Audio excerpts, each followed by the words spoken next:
waiting so long for us to talk about this whole Emma Watson, J.K. Rowling controversy because J.K. Rowling, she is what I would call a friend of the podcast, right? She's a true friend of the podcast. She has proven to be very based beyond belief as of late regarding certain social issues, mainly the whole trans thing, and she's not exactly seeing eye to eye with Ms. Emma Watson, who is a beautiful young lady. I like Emma Watson, I think she's very talented and pretty and all that. But JK, she really told some important truths here about young Emma that needed to be said for quite some time. I'm going to pull up an article here. I'm going to share an article from the Daily Mail, as you say, the most important publication of our time. I mean, It is. truly, where else can you find, such journalism? Bear with me here. Okay, let's check out this article from the Daily Mail, if I can. Okay. All Okay, so right. J.K. Rowling condemns ignorant Emma Watson and accuses her of pouring petrol on flames of abuse she suffered for defending women's rights. Okay, so J.K. Rowling has issued an unprecedented condemnation of Emma Watson by accusing her of being ignorant of how ignorant she is. Ms. Rowling said the actress's public criticism of her gender critical stance had poured more petrol on the flames of the abuse she had suffered. She also dismissed Ms. Watson's recent claim that she still treasures her by accusing the 35-year-old of cozying up to a movement that regularly calls for a friend's assassination. Let me play the video here, just like a quick clip of Emma Watson talking about her failed dialogue with J.K. Rowling. I think Well, I the like thing that I'm portion. most upset about is not that we don't agree, but that a conversation was never made possible. And I've written to her 3 times. Oh, wow. I've tried to make contact with her many times. I've offered to fly to Scotland to see her in person. Wow, I didn't realize that. Yeah. I just, So you remain open for that dialogue. yeah. And I always will. I believe in that. I believe in that completely. How old So, were you so there in you your go. first That's Harry Emma Potter film? Watson saying that Okay. she's open to the dialogue with J.K. Rowling.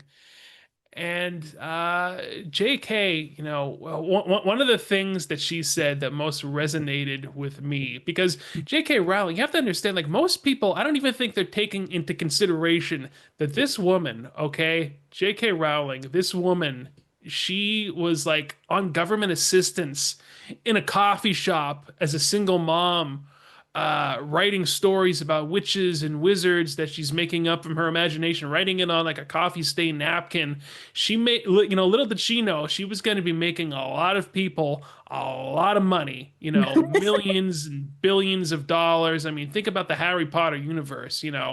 This all came from her imagination. Emma Watson is known because of J.K. Rowling's imagination. Okay, like that's the whole reason why she is a multimillionaire and she's even known. And the thing that she said, I'm just going to share this once again here. The quote that I liked, the one that resonated with me the most was JK said, I wasn't a multimillionaire at 14. I lived in poverty while writing the book that made Emma famous. I therefore understand from my own life experience what the trashing of women's rights in which Emma has so enthusiastically participated means to women and girls without her privileges.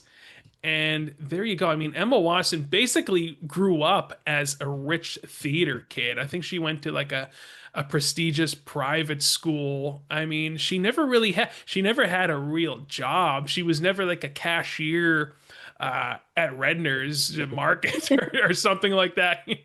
She lived a very privileged life, and she's a multi-millionaire actress because of J.K. Rowling's imagination. And I'm glad that JK finally, put the smackdown on her verbally. And I know you have a lot to say about Oh this boy. whole topic, so I'm going to give you the platform here. Well, I actually listened to the entire interview with Emma. I'd come back from my sister's wedding, come back to work on Monday. I just needed like something kind of like light to listen to while I was working. So I ended up putting that on and I did listen to it. And hold on, I just want to take a quick tangent about this, the guy who did the interview, Jay Shetty. Can we just take a moment to recognize like what a scam artist that guy is? I have to say this. For real. No. I really have to say this for a moment. I've only listened to two of his interviews. This Emma Watson one was the only other one. The other one I listened to was the Selena Gomez, Benny Blanco one, her new husband. So I just thought it was so interesting. I didn't know this guy claimed to have like lived with like Indian monks and like been a monk in a monastery. Okay. I didn't know he ever claimed any of this, but in the interview with Emma, he kept discussing about how when he left the monastery, like when he did the interview with Selena, I don't recall him mentioning anything about a monastery. He just mentioned about his wife and his relationship, but it was all very benign to me.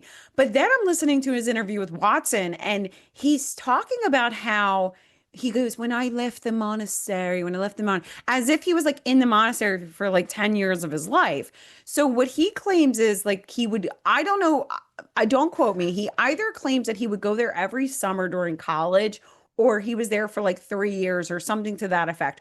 Whatever he claims, all of the corroborating evidence from the people that knew him at the time is that he was like there for 3 weeks. Like he was literally, it was like when you do a missionary trip to Haiti, like when you're a kid, you do like a missionary trip for like 2 weeks, and like basically these like youth leaders are like babysitting you the whole time and they don't let you out of their sight. And like imagine you then said that your youth group mission trip was like you were a missionary to Mozambique for like 10 years. Like that's essentially Right. what this guy.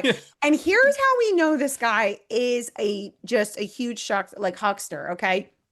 He is throwing out there that he emerged from the monastery. Imagine spending 3 years in a monastery, becoming enlightened, learning this, studying. I don't know if it's Hinduism or Buddhism. I don't know exactly what monastery it was, like where exactly it was. But imagine like spending this time in like, I don't know, silence or humility and enlightenment, and you come out enlightened, and the person that you really want to hear their thoughts is Kim Kardashian. Like Right. How does that what? work? And Emma How does that even Watson. work? Like I'm pretty sure if I spent that much time in isolation or in a monastery, like the last people I would want to hear from are people that are actors. Like unless it's like Mel Gibson, like that's the Yeah. only, or Shia Well, LaBeouf, like people that you can yeah. tell are just like out there and maybe do kind of think a little bit outside Charlie the box. Sheen. Like Charlie Sheen. Yeah, like I don't know, people that are just that they've considered crazy in Hollywood are usually like the most interesting individuals to me. I think we all kind of agree with that. But like, no, I do not want to sit there and hear the thoughts of like Kim Kardashian. It's like, so tell me, Kim, like I was at the monastery for 3 years and like you spent like 3 years as the assistant to Paris Hilton and then had a sex tape. What made you decide to release that sex tape? Like, why would you even want to hear from that like vapid creature from the Hollywood Lagoon? Like, I just don't even understand. Anyway, I just had to go on a tangent about him. My He was apologies. like Ace Ventura in Nature Calls. Remember when Ace Ventura was with the monks With the at the monks. beginning? Like that's what I'm picturing that Like, this guy was doing. Yeah. yeah. Yeah, My so like he God. basically like it's so crazy. Like you can, and that's the crazy thing nowadays about the internet. Like you can literally just make up anything and just roll with it. I respect the hustle. Jay Shetty, I want to just let him know I respect the hell out of him though. I respect the hustle. I respect that he has totally hoodwinked these Hollywood fools into coming on his show and enriching himself. So it's like I guess I'm also saying on the one hand, he's a huge scam artist, but I like that he's scamming the biggest scam artist in the world. Okay. So it's Yeah. like, so good for him. Anyway, um, so he scams Emma, who's clearly been infantilized by her childhood being plucked out of obscurity to become one of the most famous characters in modern history, of Hermione Granger. What I will say is, I listened to this conversation and I felt too, as Emma said, we can hold two beliefs at once and they can both be true. So just as much as she doesn't agree with JK, she can also hold a lot of love for her and think that we need to have conversations, right? I felt in one part I empathize with Emma a lot, but I also recognize that like maybe listening to Emma Watson talk in general is just not worth our time when people are like literally fighting for insulin. Like, you know what I mean? Like Yeah. maybe this like isn't the most enlightened person to have a conversation with. I love her voice, by the way. Like, I would Beautiful love voice. her to Yes. just, like, she should be just laying next to me at night, just like whispering sweet Oh, nothings into yeah. my ear as I drift off into I sleep. That's where she should be. I have to say, like, that's funny you say that because I actually did think that when I was listening to her. I'm like, oh, this is actually kind of pleasant. She has a very Oh, pleasant beautiful voice, voice. very nice Lovely. English, like steady voice. Great cadence, great But tone. with J.K. Rowling in that, um, I really appreciated what J.K. was just saying that, yes, like Emma has not really she's always lived a privileged life. And what JK said is, one of the quotes that we didn't include in there is that she said, none of the Harry Potter actors are under any circumstances supposed to report back to JK Rowling for their opinions. JK Rowling's like, that's absurd to think that I should go back to my boss from when I was 21 to check if my opinions are Hmm. in line with that boss. So she said they're free moral agents to have whatever opinions. What JK didn't appreciate was that some of the actors and the people associated with the Harry Potter films had taken upon themselves to speak for the wizarding world that JK had created.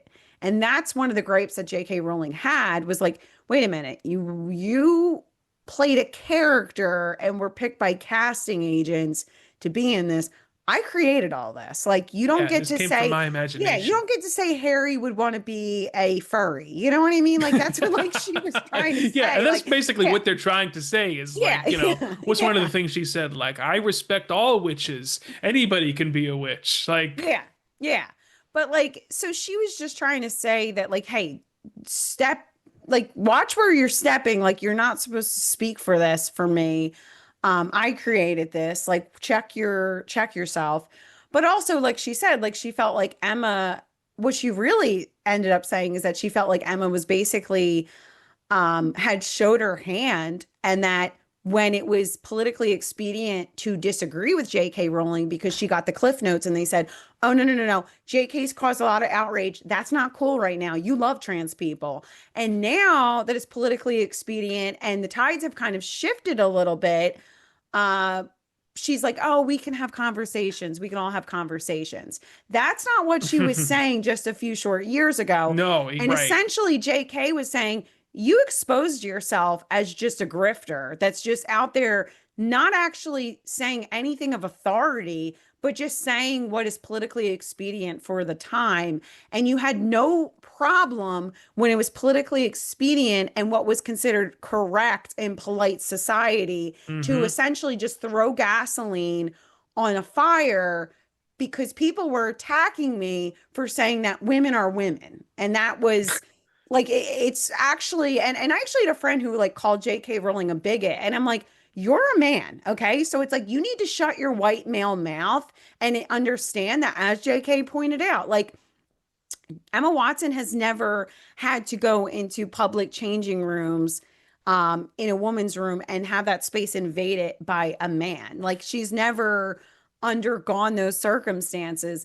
She's Yeah, never she hasn't been been on the volleyball team. There's a and dude, there's a six yeah, foot two and got dude. face planted by a man. Like, yeah, Yeah. exactly. Like she's never had to do, or even to your point about the athletics, like had your gold medal taken away, your place taken away by a biological By male. Lurch. Yeah, like this is, I mean, and honestly, that is why I think the tides changed so much because it was like invading children's spaces.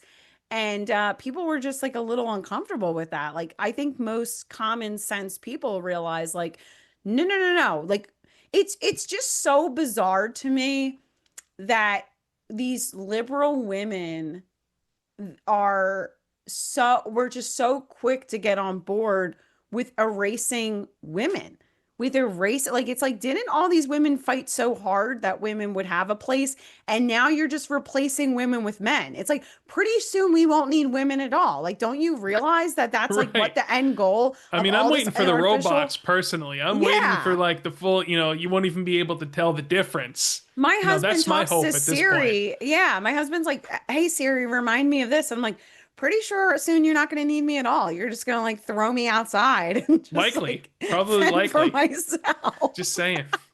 He's like, "You have too many opinions. Please leave." Yeah, you're a little I little have bit too much Siri yapping. now. Yes. You have too many opinions. Shut your fat trap and get out the door. Pretty soon. But like I said, I did like I really appreciated that J.K. Rowling did say that, these everybody, all these people were entitled to their opinions. They did not have to check in with her. But she said, she kind of exposed Emma as just entitled and also kind of a hypocrite that was just willing to say what was The considered current thing. correct at that time. And I think it just really all boils down to like, why are we listening to someone who, like I said, was plucked from obscurity at 10 years old, and basically won the lottery at 10 years old to become an international sensation for mediocre acting. You know what I mean? Like from, like you said, a character that J.K. Rowling created. Now, all that said, as Emma pointed out, we can have two ideals at once. She listening to the interview, I did kind of feel okay. Number one, if you listen to this whole thing, especially like I said, if you are literally fighting to just pay your mortgage every month, you are going to come away with just so much nonsense. Like it literally was like a conversation of a 3 hour conversation that had like a few moments of like real thoughts. Most of it is just like she talks at some point about like her friends, 22 people. This woman is 35. I am 35 years old. Yeah, Okay. So she's our we're the age. same age. And I actually thought it was really appropriate that she was back in college. She was talking about she's doing like a creative writing course and she's with like all these 20-year-olds. Because when you listen to Emma, I thought to myself, like, yes, this sounds like a 20-year-old. This does not sound like a 35-year-old woman. I think that she's coming to some self awareness about that. I think that in her defense, I do believe she's realizing like I was infantilized by growing up with all this privilege, with all these people taking care of things for me. So I think she's coming to an understanding that a 20-year-old comes to where it's like, oh, wow, like this is how the real world works. Um, because I do feel like there was a lot of empathy I had for her because she kind of gets very emotional at one point about how she went into some of these other acting roles and worked on some of these other projects post Harry Potter.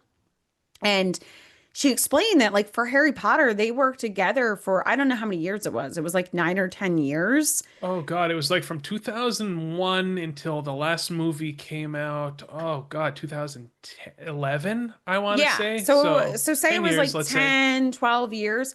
Yeah. She explained we became a community, we became friends, family, like it was a community.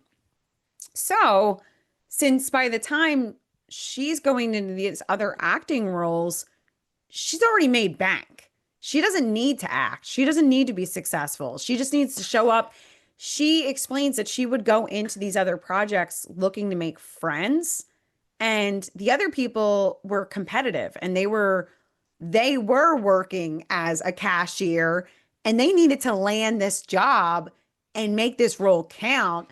and they were not there to play. And Emma was there to have fun because she already was rich as, she was Yeah, wealthy loaded. parents, Yeah. private schooling, the whole bit. And then the Potter movies making tons of money.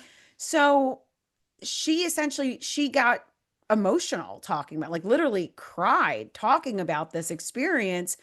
But what she didn't understand is like, well, yeah, Emma, because those people, like, they got to go back to like freaking Punxsutawney, Pennsylvania. Yeah, they got to Okay. go to They got to Costco. go back. They got to go. Like, Emma, hello. If they They don't have to do get well at this, groceries. like, they don't have time to be your friend. Okay. They're not loaded. They're not going back to their mansion, Emma. They're going back to their studio apartment that they're working at, like Applebee's, to support if they don't do well at this job. This is a job. And so I understand, but I think she just was really protected by her circle, and they didn't really prepare her for that. Like, they didn't prepare her for the real world. And so I did empathize with her, but she told this story about how like 22 of her friends bought her a ring, and it like symbolized something. It was like the most important thing she owned, because it was like Hmm. these 22 people like getting something for her, and this like weird ritual that they did. And I'm like, what? Like, how self-important are you that you think these 22 people have to like buy you a ring? Not that it's not the expense. It's just that like you need that level of like base validation to just like get up every day. Like, it's like Yeah. other people are trying to like, are single moms like trying to like support themselves, like I said, provide their children insulin, and you need 22 people to buy you a ring and do some ceremony to tell you how great you are. She should be here cooking and cleaning, For taking you. yeah, Yeah. for me, taking care of things around this house. That's where she belongs. That's where she should be. That should be her reality check. Yes, That's where, yeah. President Trump should seize her and send her here somehow against her own will. That's kind of my thoughts about Emma Watson, because I Yeah. like her. Like I said, Yeah. very pretty girl, soothing voice. But I was very happy to see JK, really just verbally eviscerate her and put her in her place and say, "Hey, listen, here's the real world. Here's how out of touch you are." It's amazing how these people become so out of touch that they have like, I've noticed with like Joe Rogan, like the most famous people and sometimes not the wealthiest, but like the ones that just like maybe didn't work that hard for, or it's been so long, or they're just like Mhm. so locked in a bubble, like they'll go on his show and say like absolutely nothing. Like, they will talk for hours. And that's how I felt about Emma. Like, they will just talk and talk and talk and say essentially nothing. Like, it is, the wealthier you are, the more just like vague platitudes you can just express. But I will say, Emma did say one thing that I did take away that I actually thought was true. And she was talking about how marriage, like as a woman, she was like, I just feel like everybody tells you, like, you have to get married. Like, why haven't you gotten married? When are you getting married? As if it's just like something you check off your list, like you just have Mhm. to do. And she said, like, no, this is like, she goes, I didn't even feel like I was deserving of it up until like the last year. So that's what I'm saying. I do think that she's gaining some self-awareness. She's realizing like, wait a minute, like, who am I? What is this? Like, how does the world really work? And she was saying that, and the interviewer was like, well, everybody's deserving of love. And Emma pushed back and she goes, no, I'm saying like a partnership, like a marriage. Like, essentially, she was saying, like, I wasn't even in a place where I could even have a part, be responsible to be in a partnership. And it's not right that we treat something so sacred as just something like you just have to do, you must do. It's kind of the same with children. It's like, what do you mean? Like, not everybody should have children. Like, I know Charlie Kirk and all them think that like, or Yeah. thought that you should, like, oh yeah, just have Terrible kids. It's advice. like, You no, have to that's, get married and have children. Well, yeah, what if that's not for you? That might not be yeah. for every single person. I don't know if it's for Has he me. I not have no read the idea. Bible? There's literal passages in the Bible in the New Testament that talks like, I'd rather you, like, I'd have you not get. It's not saying that you don't get married. It was like, But like committing your life to Christ, like commit your life to Christ. I'd rather you not even be married and just stay single. Like that's literally in the New Testament. That's And it's God's like, plan for me, I think. You know, increasingly we every day don't I'm thinking know. like We don't God know that. probably just does not. He's going to deprive me of this. Well, Obviously at I this think point. maybe he just wants you to maybe humble yourself. But hold on, this is turning into BetterHelp. This is turning into Do we need to BetterHelp. reel it in? We Okay. need to Yeah, we reel did it in. that. We did that But at the we beginning. did that before. That's good for off air BetterHelp session. But We yeah, should just post it. I do think that it's like there's a problem where we make every life situation like prescriptive. It's like, well, it worked Yeah. for me, and this is what worked for me, so this is what you need to do. Like Hmm. I You need to get the identify, vaccine. yeah, You like you need to need to get get the the vaccine. Moderna shot. Like, yeah, definitely there are things that are good suggestions for people and they're good advice you could have for people, but that doesn't mean that they're like exactly what needs to be like forced upon people to do. Like exactly like Erica Kirk's out there, like you should be taking care of your children, having children and spending time with them. You can run a business later. And then it's like now she's like she has two children who've gone through one of the most traumatic experiences that a child can go through. And she's like, I'm going to run a business and host a podcast. And it's like, wait a minute, what? Like, time out. Like, that's And I'm like gonna do it most with a smile on my on face, and I'm face. gonna be Yeah. It's like, laughing and this is joking and completely, totally normal. completely subverts everything that your organization stood for. So it's like, don't even, okay, that's going to have to be another clip, another day, Yeah, another that's gonna time when we be get into the whole trad wife thing because I am a trad wife. Okay. I basically am a trad wife and something like that, right? trad wife light. I'll say opinionated trad wife. A trad wife that Anyway, maybe talks, maybe speaks a little bit too much, but we'll talk about that on another time. But yeah, I'm glad yes. that Yeah. we addressed this whole Emma Watson, J.K. Rowling saga because at the end, J.K. will always have the last Prevail. laugh.